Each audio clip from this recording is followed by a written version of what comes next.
So we're going to start, congratulations, Betsy, on feeling better, and congratulations, Ginny, on getting a new dog. Yay!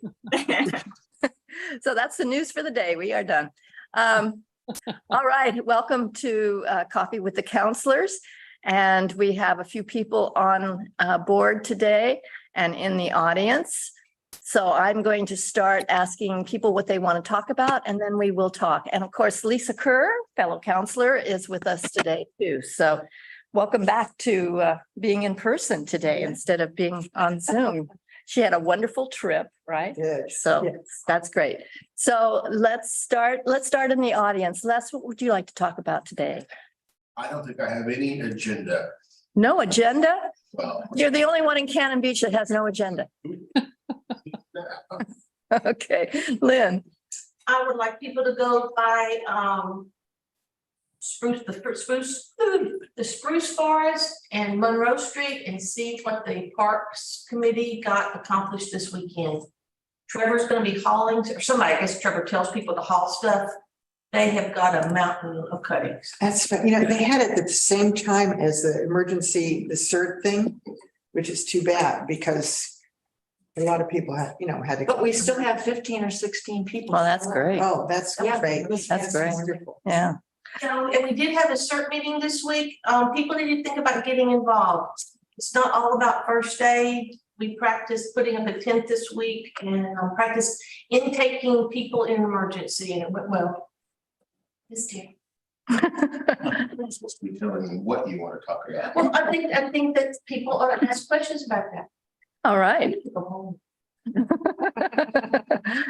Jan, what would you like to talk about today? So if there's an update for the First Street Bridge, that would be welcome. And the other thing is just so grateful for this little bit of rain. I would love to know a water report, how we are doing, because I heard on KMUN a couple weeks ago that May and June were the driest months since 1895 in this area. Wow. So yeah, I'm hoping we get more rain. Okay. Betsy, what would you like to talk about today?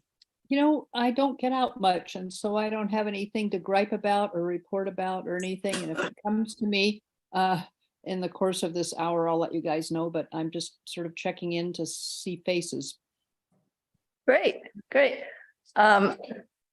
And Susan Glarum just joined us with a sign that says no fireworks. Yay. Well, no, Cannon Beach, beautiful, beautiful. Susan, is there anything you'd like to talk about today? Yeah, I want to talk about the possibility of getting these put at beach entrances. Okay. All right. Deb, what would you like to talk about today? Am I unmuted? Can you hear me? Yes, you are. You are unmuted. Okay. As far as the signs goes, we probably need a waterproof one if we get one at the entrances, by the way.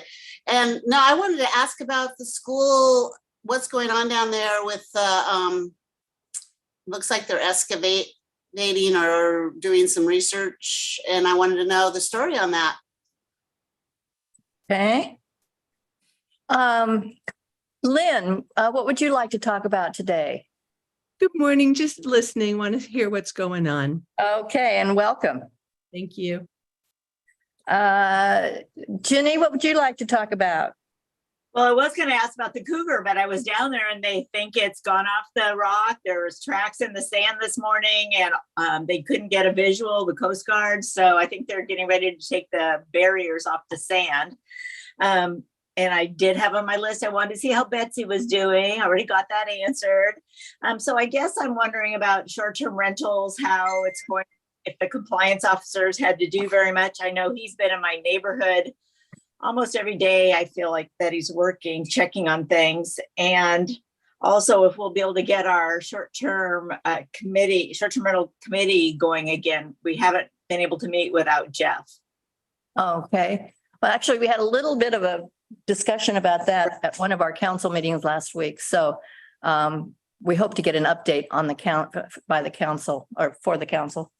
Well, and I hope Lisa can stay on it. I know the school committee has two council people on it. So it'd be nice if we could keep Lisa since she has history with it.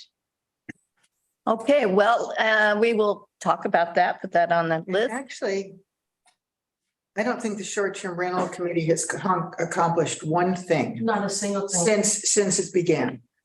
For the 2 years it's run, all it is people telling their opinions, and that's it. Okay, So they have nothing to report. well, let's talk about that in a few minutes because I think we can maybe change that a little bit.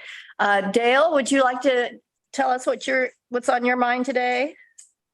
Oh, good morning, everyone. Really, I just thought I'd log in here and listen to what's going on while I had another second cup of morning coffee and just hear the news. So I don't have anything to bring up, but thanks.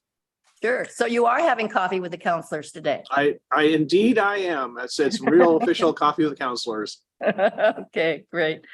All right. Well, let's start with Lynn talking about the spruce forest and Monroe. Jan might want to mention that might want to get included in that conversation too. So what happened last weekend? I was at the CERT thing. He was at the spruce. Okay, Les, what happened last weekend? Can you describe? Jen was there too, of course, but we did have a good group. A number of folks actually came out of Portland. I heard, although I never met them, because it was a solid event. Thank you. It was this.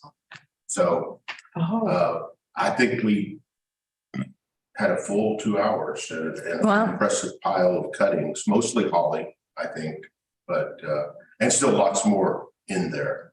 Great, It great. was a good turnout, particularly with the conflict with CERT. Right. So that's unfortunate. I So- want to say thank you to Janae Pierce-Mushin because she apparently is the one that started putting this on the Solve, whatever Oh, it that's- is online, and more strong young people showed up, and that was really heartening to the rest of us.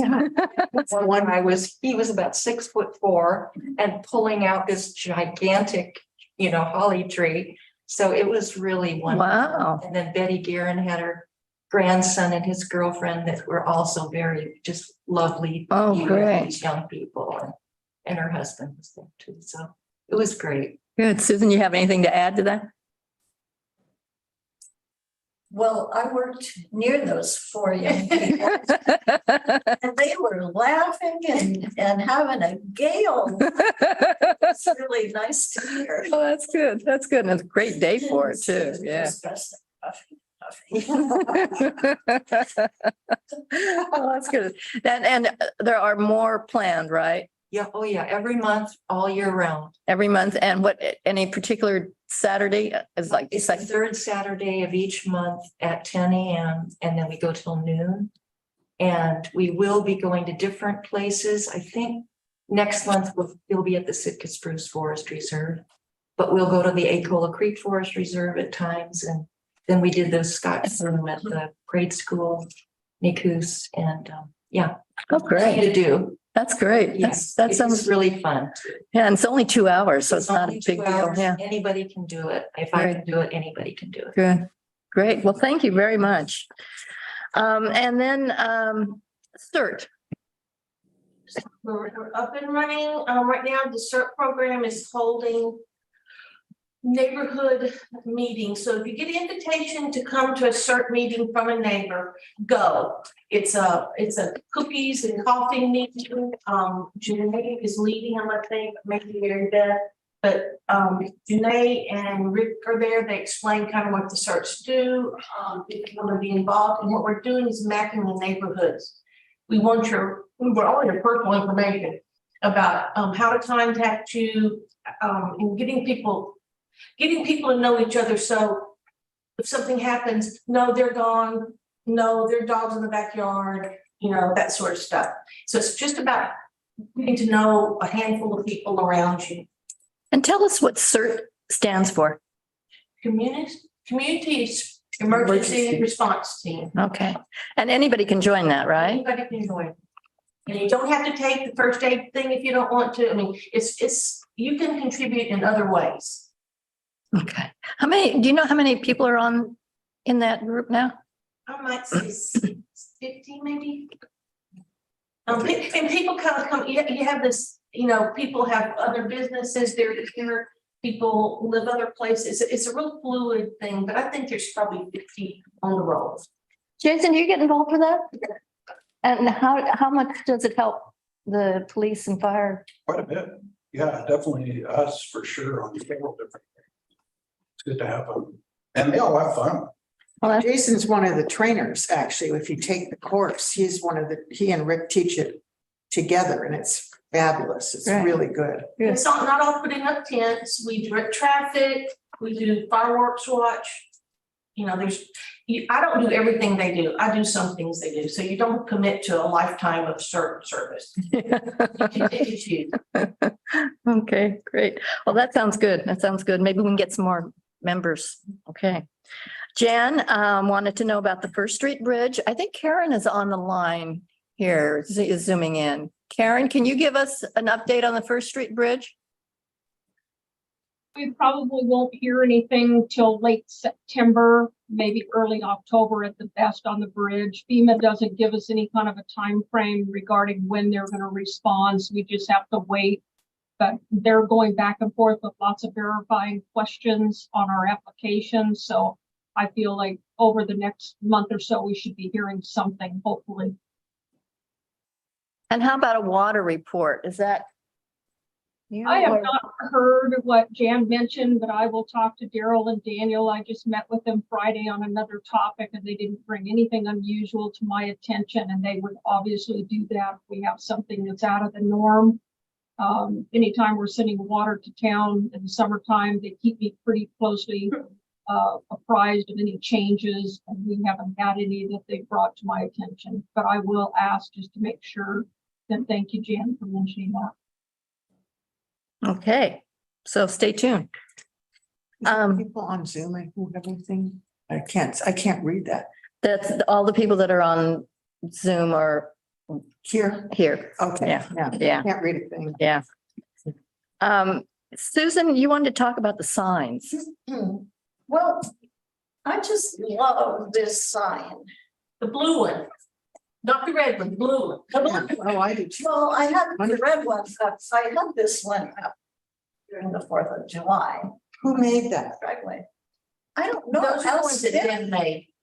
Well, they're great. I mean, I made my own homemade one that I put out in my yard and it's nothing compared to that. Mine is. Saw these, Deb had some for sale.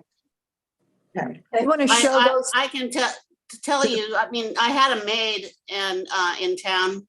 And so we have a few, but we need to probably do more for the beach if we're going to do the beach. And they really should be waterproof. So we should do a rendition that is waterproof for the entrance. This waterproof, isn't it?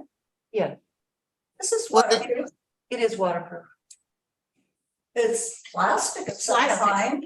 It's plastic. Yeah, but they do blow away in the wind. I went down to the chasing a few. Well, could you stand up and point it at that camera there so She people can't know what you're talking about? Yeah, I was the only sign she knows. Yeah. Yeah, they're waterproof, but And then- they do blow. If you don't attach them to a, Well, what I was thinking is, I know we could either attach them to garbage cans, entrance has a garbage can. Or we could get those plastic A-frame, heavy plastic things that A-Trap uses for their signs and attach them to that. People aren't gonna walk off with something that big and heavy, I wouldn't think. No. We had five stolen. Where were they? I don't know exactly, but they either blew away or were stolen. I don't know. I can't say they were stolen, but they might have blown away. I don't know. some of them were attached with zip ties and disappeared.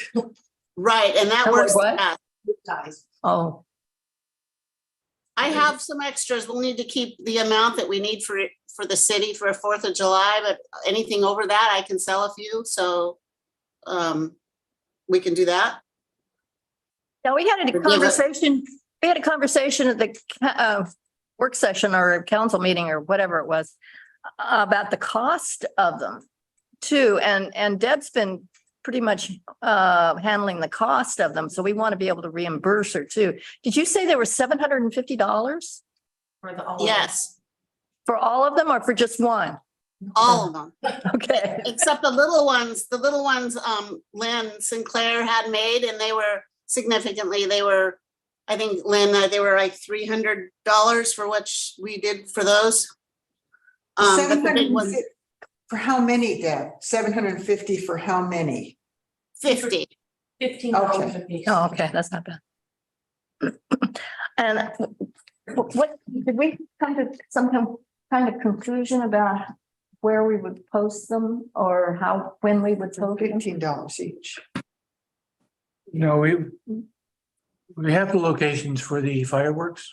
Mhm. We've not had a conversation about those other particular signs. But I think that we would need to get something more permanent than a plastic sign. It's not gonna hold up in the weather. So I agree. Are you talking about putting it up year round? Oh, yeah, that's what I'm trying to understand. What about a metal sign on the garbage, Mhm. on the garbage cans? Because a metal sign would stand up much better and we can attach it with screws or nails, Bolts. bolts, even better. Metal. Yeah. The only drawback might be is that the guys that come out and collect the trash. Does taking the trash turn it the wrong way? Because I don't know if you can put it on that door or not. You'd have to look at Yeah. what side you could put it on. I'm sure it's designable. But metal signs, I mean, those are $15 each. And they're big and they're really colorful. Beautiful. And so I mean, metal signs would cost more, but I don't think it'd be exorbitant. Plus, the other issue is the good thing is the design was that charge, a lot of it was the design. So if you were to reorder them, it wouldn't be as much because the design is already done. Oh, yeah. Yeah. Great idea. That was done by a graphic artist, so. And so if you put these up year round, you would want the blue signs up year round. Would we continue doing the red signs? Absolutely. For our fireworks? Yeah. Right, because those are temporary. Yeah, I just understand that. I think the red was very good too. I think having the beach entrances was great. Very good. And where would you put them? Every beach entrance is what they're saying. Okay. As many as seems practical. There's only 2 trash cans between there and there, between downtown and here. There's like. Oh, and there's 2. one at Chapman Point. Yeah, Yeah. there aren't a lot of trash cans at beach Mhm. entrances. Mhm. Okay. So what about those big plastic signs? Those are movable. I think we have to have something I agree that it has to be something permanent. On the bottom of the street signs, lots of them have street signs Yeah. at the beach entrance. But you don't want to have connecting pieces that would interfere with the. No, everything would be Everything is smaller. fine. No, you'd have to figure that out. Okay, well, is this something that you could put on the agenda for the council to talk about? Okay, Good idea.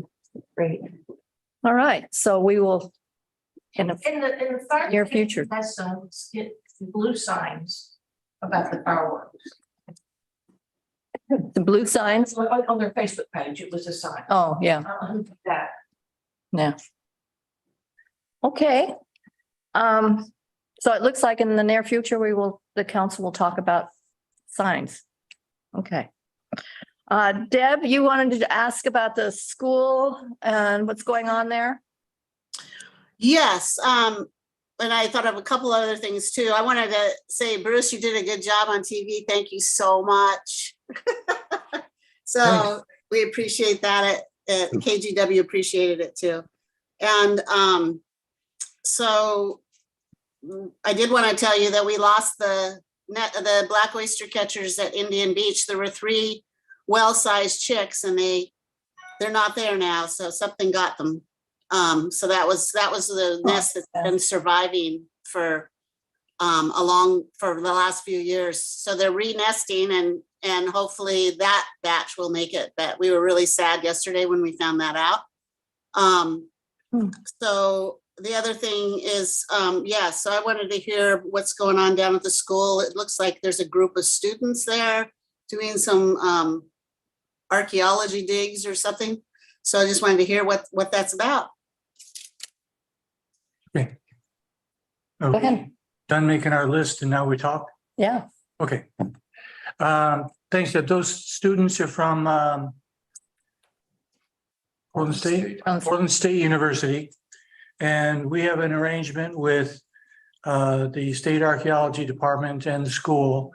They are coming in and they are doing test bores and digs in various locations, trying to document if there's any materials found, anything that they want to explore further before we move on with the work that we have to do. So that's what's going on. That'll go on for a month. And so far, I don't believe they found anything significant. And that's all that I've got right now. Thank you. How deep are they planning to dig? They can only go 2 meters. Yeah. That's what the permit says. A little over 6 feet is what their limitations are. And what they're finding, there's a lot of material on top that's been placed on top. So it's not, the materials are not near the surface. Okay. So the project continues. Jenny, you wanted to ask about the Cougar. Jason, can you give us a little update on that? What happened? So the issue should be resolved. This morning, Officer Gibson and Fish and Wildlife and State Police were down on the beach and had seen cougar tracks leaving from the rock. And they did fly it. The Coast Guard flew it around at 8:30 this morning just to confirm with their FLIR. And they didn't see any signs of it, especially where it had been meandering on the rock yesterday. So the only advice, obviously, we give it out constantly, is that wildlife comes into our neck of the woods quite a bit and more often. I know that cougars and bears and the occasional elk come through our area. But Seaside recently has been dealing with bears a lot. In fact, one of my officers that lives up there has had one come up on his front porch the last 2 nights at the same time. So Knocked on the door and asked when dinner was? I said, leave some dinner. But yeah, everybody needs to be cautious of their surroundings. And so we'll get word out through the chamber to the hotels and advising people. And pets. I think this is good that we know that their habitat is being so affected by us, that an inspiration, I hope, to all of us to think about and try to work on expanding the rainforest reserve, because I think it would be very, very helpful to all those critters, including the bears, because I heard there was a lot of clear cutting going on above where they came down. And so we need to really be thinking about things in a bit of a different way as far as our clear cutting habits and other things that we're doing in the watersheds. It impacts the animals, it impacts everybody. Jen, where's the clear cutting happening? I heard it was over in Seaside, right above where the bears were coming down. So this is what I heard from someone who lives there, and in her neighborhood, they saw one bear, and above them, they were clear cutting right there. Is that for area owned by Greenwood? I don't know who the owner of the timber is. It could be Greenwood, I'm not sure. Yeah. One other reminder for people is that don't become part of the problem. And part of that, social media blew up yesterday and people were coming down to protest and make sure that we didn't shoot the cougar and our use of force has been very appropriate for the 11 years I've been here. We don't just go off and want to kill things. We're looking out to protect the animals and the people. And so when we are dealing with people that are being rambunctious and aggravated down there, it doesn't make the scene any easier. So that's one thing we try to advise people is that, yeah, we're doing the best we can with the circumstances we have. And in all reality, that whole situation was a state police issue, not our issue. So we're going off of what they're wanting to do and protecting everyone. And right from the beginning, the plan was to have that animal walk out. We opened up a 2,000-foot wide corridor for them. Kept people out of it, kept vehicles out of it, all that. And everybody knew probably it would be nighttime when he would leave. Was it a he?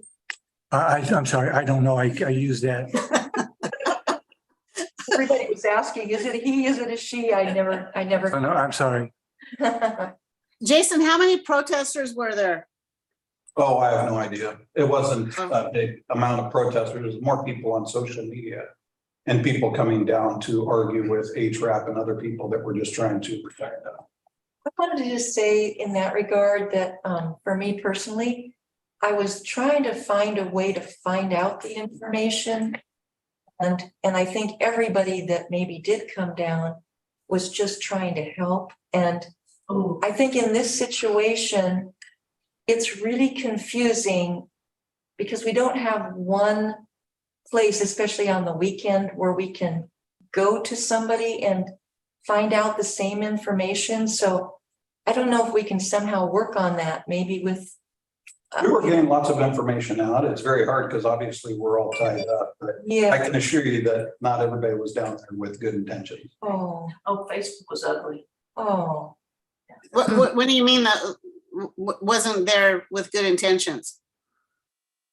They were talking about fighting the police and getting involved and stopping us from killing things. And it just wasn't appropriate, telling us that we couldn't close the beach when it was for their safety. And so it's all over now. But maybe we need to work on it for the future so it doesn't get confused again, maybe, because it may very well happen again with something.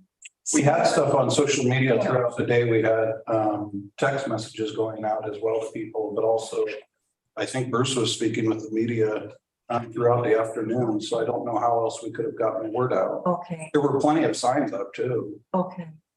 So Jason, I'm doing this story for the Gazette. I'm doing right after this meeting, and also I can put something on social media if you want me to, and blast it out all over about your intentions. You know, would that be helpful?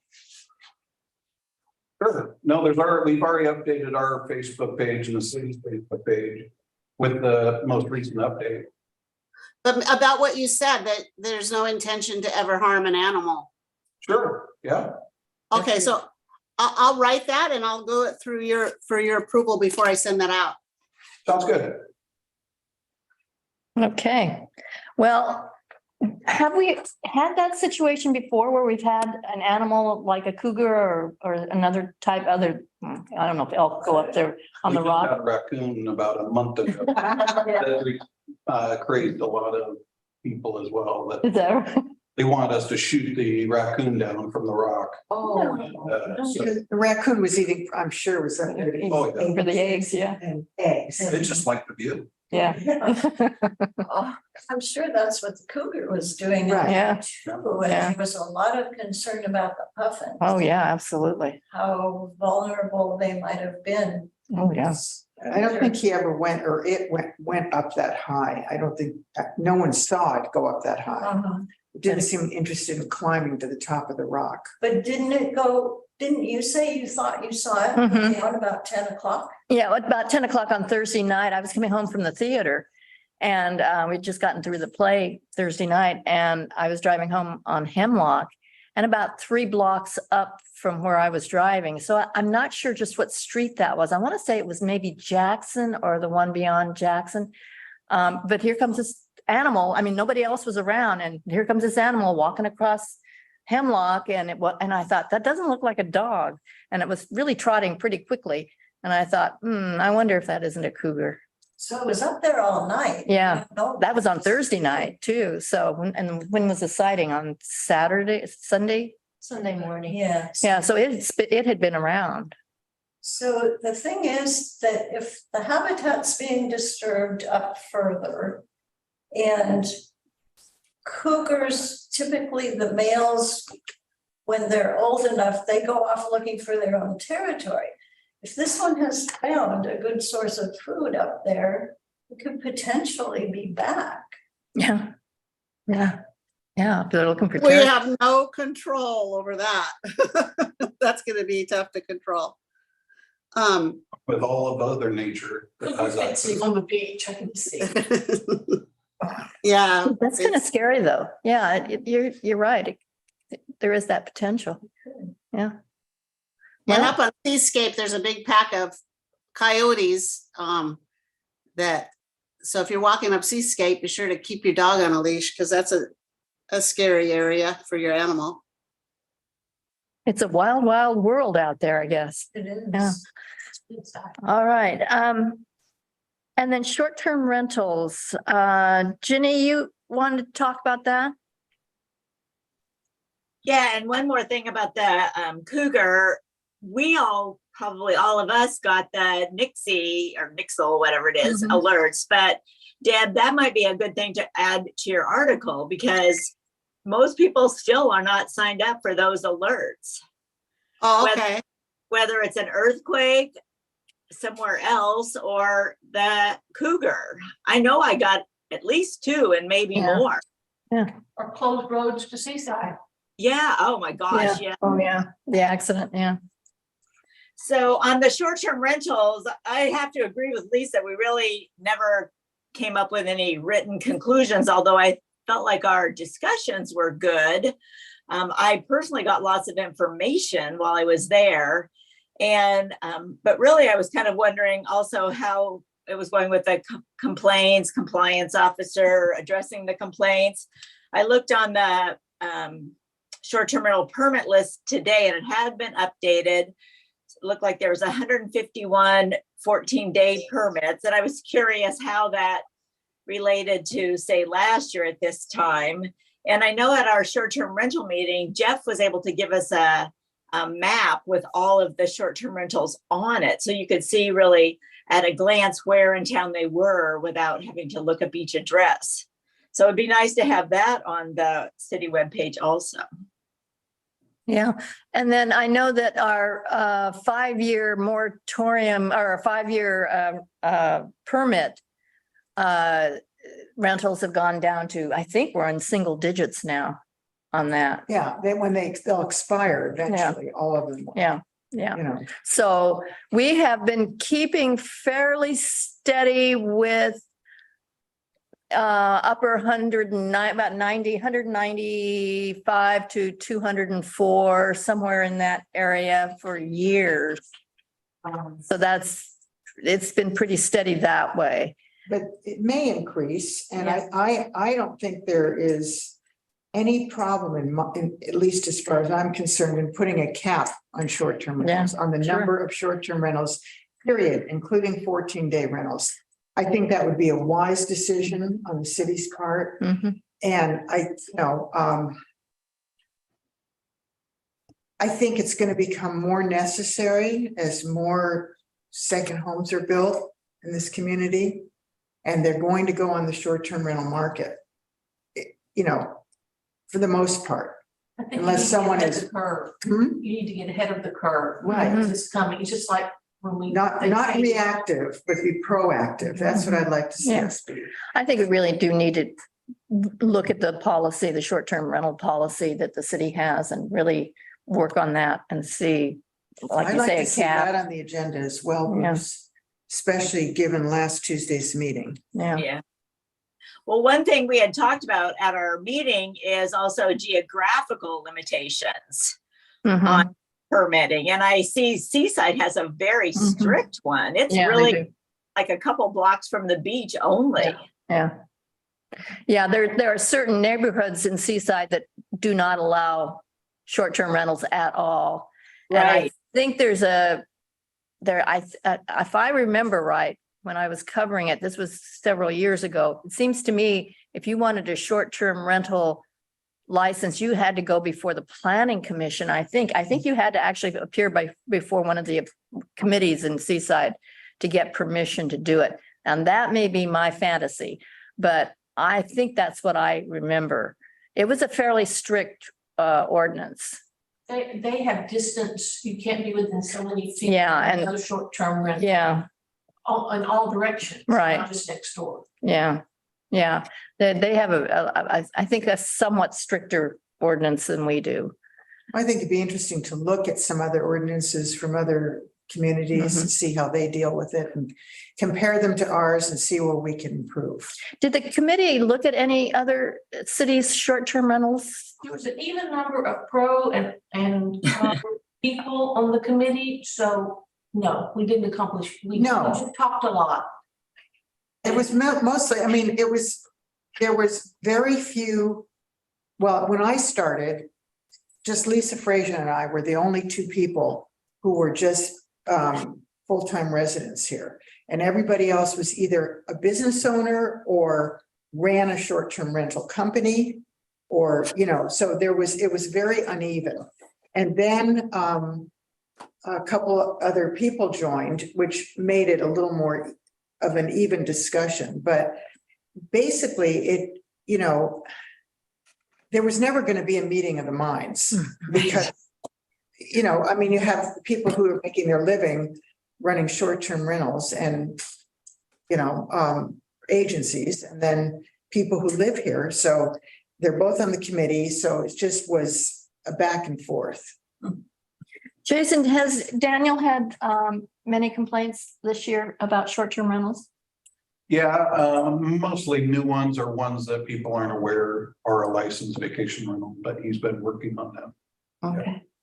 So he's right on top of that then. Oh, yeah. Okay. All right. We have For today, because he's thick.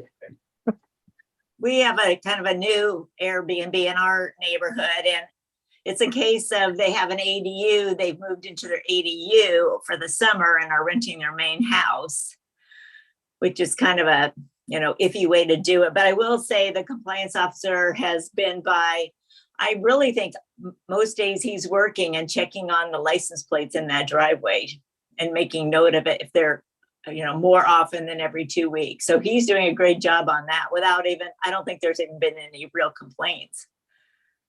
I think that's another thing we should look at too, is the ADU versus main house situation. We really need to look at that too. But I think it just has to be a whole comprehensive discussion about short-term rentals. And I think, I'm really happy to hear that the new enforcement officer sounds to me like he's on top of things. That's great.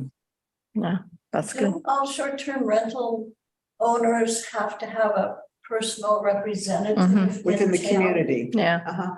They do. And that's. And that could be two of them. Yeah. because you have to be within 10 minutes or 10 miles. And if you have one person, they go to town.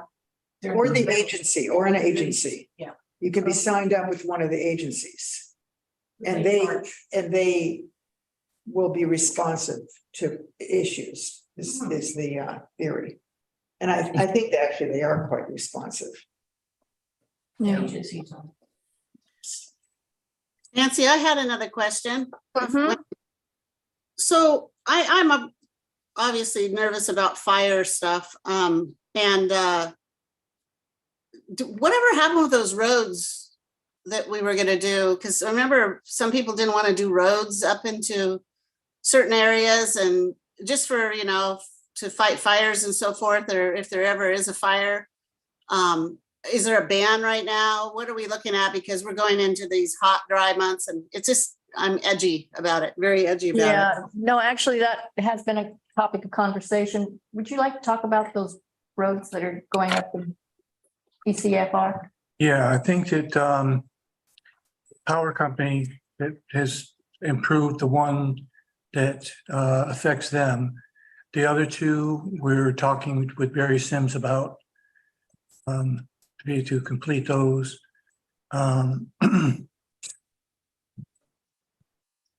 We're also approaching the point where Greenwood will close their properties. And Ooh, when they close their properties, we always close the ECFR also, So stop people from going in. is the ECFR closed now or not? No. It's not, okay. It's good we got the rain. Yeah, yeah. There, how many roads were approved to go up in there? I mean, they're actually existing roads now, right? But they were going to be improved for fire access or? I'm not sure how to describe them. They were roads once and they've been kind of overtaken. Yeah. And so the idea was that we would clear them again, Yeah, but it would just be existing roads. yeah, And there were 3, including the power company road. okay. And what's the status of the clearing? We work with Greenwood, and they will actually have their contractor do the work and we'll pay them. And are they, We've not done that yet. okay. Do you know when that might happen? I don't know. I think that Public Works is in conversations with them. Okay. Yeah. Yeah, that I worry about that too. yeah, because you know what, we don't even, CERT doesn't deal with, okay, we have a fire in this town. What do we do? Like run for the ocean? I mean, that, I started thinking about that. I said, you know, I'm getting my go bag ready for sure. But, you know, it's like, what do you do if there's a fire? Say there's a fire in the forest above. What do you suggest people do? Yeah, I'm going to hold you on that for a minute. Les was talking. So Les, would you like? Oh, to? I'm sorry, I didn't hear. I was just gonna add that, yeah, the power company has cleaned up and repaired the road coming in from the northwest, the Wilmer Road. And the one that came off of Tolana Main Line, we walked it last year, and although it needed a little cleanup, it was in good shape too. It's really just that third line that was coming from almost due south that was extra access to the water, water supply point, whatever you want, the spring, I guess. I think they be needing some more additional. I think the road, we've got access now and everybody's on board with that. Beyond this. Okay. I forgot how far they had to hike this time, but there was no road to that particular location. And so they had to carry in the hose and the water. Put out the fire that we just had, the 10th acre. Oh, okay. Can you tell me about that, please? What, there was, smoke was reported. It turned out that there was a small fire on our property. It was about 1/10 of an acre. We went up and investigated. There was personal belongings left there. But it was very high up on a ridge. And some folks that were following up on the fire had no idea how those firefighters could have carried water and hoses up to that location because it was exhausting. Where was it? In the forest reserve? Yeah. And so it looked like a camper possibly? Looked like a campfire started. Yeah. Let's see. And do you have any suggestions, Deb, on our question about what do you do if there is a fire that starts going through? Yeah. The Oregon Department of Forestry will identify certain areas and say, if you're in here, you leave now. If you're in here, you need to be ready to leave, and absolutely follow what they say. If they tell you to leave right now, grab a couple things and get out. There have been past fires that people waited too long and they perished on the road because they couldn't move. Because trees down and fire across the road and those kind of things, they couldn't back out, and so they perished on site. So you will be given information, but please heed it and do it as recommended. That's why Nixle's important. Pardon? It will come out on Nixle. Yes. Betsy. So what would you run to the water? What? would going to the water be a smart thing or not? Though you can't get out on the roads. Well, if you can get out of town, get out of town. Okay, If there's a fire right immediate to you, I would say it probably makes sense to move west. But actually, it would make sense to move anywhere that the fire is not yet. okay. But just get out of the way. Betsy, you had a question? Yeah, on a totally different subject, Oh, sort of. Are we done with the fire? Because I can I wait. have one more question. Fire burn. We can't have fires in town. Like, is there a fire ban, do you know? Yeah, there's posting on the fire department's website and ours as well. It's, you can have propane. Not fire, okay. I have What one more. about the campground that's below us? Is that? Are they able to have campfires there? Because we're getting smoked out on that usually. I'd have to ask Mark or the fire department, but I don't know what they're. Yeah, I think they should stop that because those embers go up into those trees there, and that to me looks like the reason I'm so nervous about it is we know what happened down at Paradise, and I also know what happened to my cousin, and that was so fast when the wind was there and went through Opal Creek that fast, and he was just consumed and before he could even, it was terrible. So, you know, I have lived the experience of losing somebody. So I think that people don't realize how fast a fire can move, especially if there's any wind involved. So it's like move fast. Lisa? Well, there was a fire on Highway 26 on Saturday. Yes. So it was a house fire and the house fire spread and it burned the house to the ground, and it also burned a trailer to the ground. And they closed Highway 26. I was on my way, so I got rerouted down Highway 6 all the way down to Tillamook to come home on Saturday. But and so it's not just campers, it can also be a house fire. And it can be somebody carelessly in a short-term rental, for example, not knowing how to take care of things properly. So that, there's a lot of different ways those fires can start. It's not just campers in the woods or someone throwing a cigarette butt out the window. It can also start as a house fire. Now look at the fire at the Chamber of Commerce. Right. That Chamber of Commerce luckily wasn't in the woods. Yeah. But still, I mean, we have an entire downtown filled with wood. Yeah. And on a hot summer day, it's so good that the fire district got there as fast as it did. Because that could have been really dangerous. Is that an external cause, that fire? Yeah, that was external. Somebody apparently threw a cigarette butt in the bushes or on the deck or something and caught. In the wood chips as well. In the wood chips and caught the exterior of it.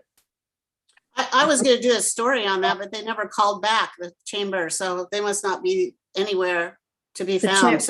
The chamber's closed right now. I think they're working remotely because they had such smoke inundation in the chamber itself. So if you call, they do answer. Okay. Okay. Betsy, you had something? Yeah, I was just curious, maybe Bruce, this question for you or the counselors. On the weekends, the Wi-Fi is really bad here because there's so many people here using it. Is that anything that the city can do to sort of push a little bit on some of these providers to beef that up a little bit? I have asked exactly that question before, and I'm not sure I've gotten a good answer on that. Well, we have no control over them. However, individually, if people do call and say, I got bad service at this particular time, they map all those out. And there are things that they can do if they choose to do. But if there are no complaints, then they assume service is satisfactory. Okay. So the main thing is every time it happens, put it on your favorites, call in and say that I'm in this location and I've lost signal. And I normally have signal, but now I don't, that kind of information. And there are things that they can do. They can tweak the antenna to, to move a little bit and see if they can improve your situation, those kind of things. Who do you call in Yeah, I to? just think that To your provider. I just know that in that down by the Tolovana Arts Colony, I've been going to some Zoom meetings there. I mean, I've been in my house going to meetings there, and boy, it's terrible down there. It's almost Yeah. impossible. And Yeah. that's only because the city's involved in that part of the town. I'm wondering if anyway, I didn't know if you were involved as an entity to say, hey, we've got some stuff going on down here and our Wi-Fi doesn't work very well, but I'm glad to make my own complaints. Thank you.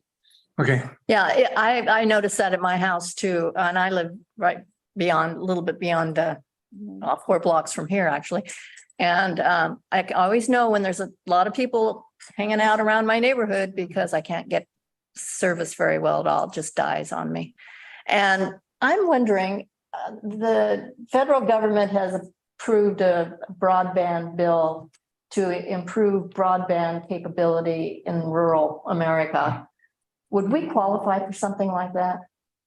We might. I'll talk to the county and see if they're applying. Yeah, because it just seems to me, I think the whole area needs to be beefed up. I don't think it's just a one house situation. I think it's the whole area. I mean, how many years have we gone with people complaining about internet service here? It's just been awful. So, and I can't, I mean, I can get maybe a little video on my phone and then it stops right in the middle every single time, and I can barely get anything on my phone anymore. So, and it's a new phone. So yeah, it's crazy. So maybe that's something we need to look at. I've been wanting to ask you about that for a while too. All right, we have about 8 minutes left. Anybody have any other questions or concerns or jokes? Nancy, I just wanted to update, this is Karen Jan's comment about the water. Daniel came by and he said that we have not seen anything significant change from other years. And he reminded us that he tracks the rainfall monthly. That's on our city website. And so anytime you hear things like this, you can jump up and see what the weekly or monthly stats are to kind of validate where we are compared to the overall state. But we have not seen anything that has caused any kind of concern. Okay, that's good news. That's great. All right, anybody else have anything they'd like to say? Any other questions? Does the city track ADUs at all? I mean, no, Short-term not rentals? ADUs. Short-term rental? No, the other one, we have one right across the street. Duplexes or No, it's bed and breakfast. Airbnb? Airbnb. Well, they would be short-term rental. Yeah, they're supposed to be Are short-term. they? Oh, yeah. I mean, so They have to they, be registered. Airbnb, they should be complying with our city code. And they should be doing the 14-day thing and actually. And they should have a local representative. What's supposed to happen is when you go to a calendar to make an Airbnb booking, the times that are not available are blocked off, and they should be blocked off according to our ordinance. Mhm. And whether that always takes place or not, I don't know, but I do know that that's theoretically what's supposed to be happening. And the city does audit them for for tax purposes. So in fact, the council had several years ago, we had a situation where they were not following the 14-day situation, and they ended up getting a pretty hefty fine and suspended for a few months too, over the summer, which they were not too thrilled about. Should have a plaque beside their front door that says, who is the rental company that locally. Really? Yeah, the local, so I think it's a requirement that you have a sign saying who's your representative, what company's representing you. But Airbnb, they have to have designated local representatives then. Yeah. You You can't can't. rent it yourself with, I mean, you can, but Yeah, they have to have somebody local attending. Oh, There has to be somebody local. I don't know if that's a requirement though. Then, You have to have a local representative. no, I know that part. I'm talking about the sign on the, I never on heard that before Well, either. Yeah, that used, I don't that think that used to there is be a anything. requirement. Requirement. And they have a size, they have a size requirement and everything. There can only be one sign, it can only be this size, blah, blah, blah. But I'm kind of with Bruce. I don't know that it's required that they put a sign, but if they do, there are Yeah. size limitations. That's why I think the county's short-term rental policies were much more stringent than what our own were in that regard. They had a lot of requirements for who to notify and how fast they had to respond. I thought some nice things that we should incorporate if we ever got to.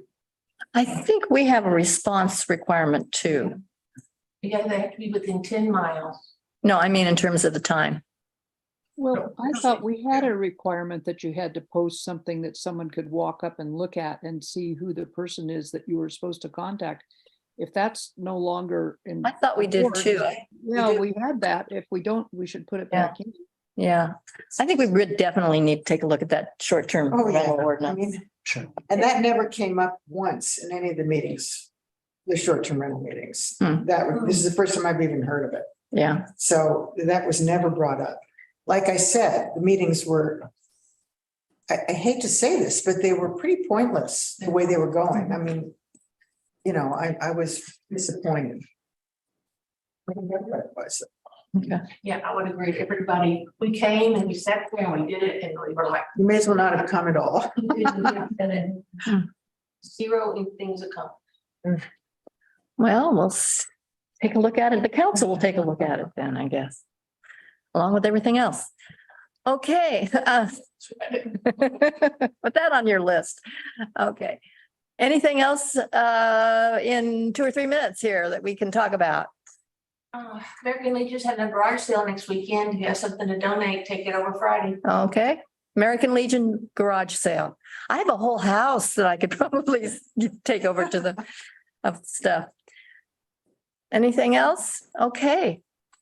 Well, I am going to adjourn this meeting early then. And thank you all for coming. Wait a minute. can I ask? Deb a Sure, question? Susan, sure. Can I bring my sign up to your house? Don't you want to keep it? I don't have much room to keep it. I'll take it from my yard I mean, I would want it if I can. next. We have room to store it. Susan, of course. So Susan, we have a perfect place to store them, so you can, yes, and there is room. Okay, thank you. Give it to Lisa. That's up to Well, would you Susan. give it back to me next year? Because I want it back. How about Lisa? I can Give give it to you, Deb. Keep it in one place. Keep it all in one place. Little homemade signs. All right. Well, and on that note, I guess that's a sign that we need to adjourn. So thanks Lisa, for you coming. can get a sign from me. Thanks for coming, and we'll see you on the third Monday of August.